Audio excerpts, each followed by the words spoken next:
high-performing business leaders who are tired of carrying too much alone. I help them replace chaos with clarity by building systems that grow revenue without burning people out. You don't need more hustle.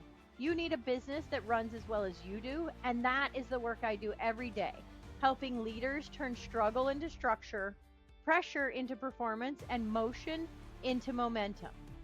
Let's be honest about what happens when you don't fix this. Firms lose 20 to 30% of potential revenue to inefficiency. Burnout costs you $4,000 to $21,000 per employee per year, and it's contagious.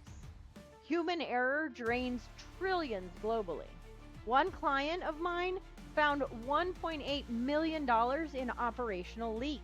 You lose clients and revenue you didn't even see coming. You rebuild teams that should not have broken.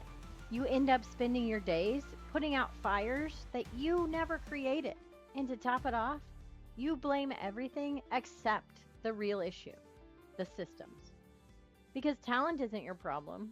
Your strategy is not your problem. Your work ethic definitely is not your problem.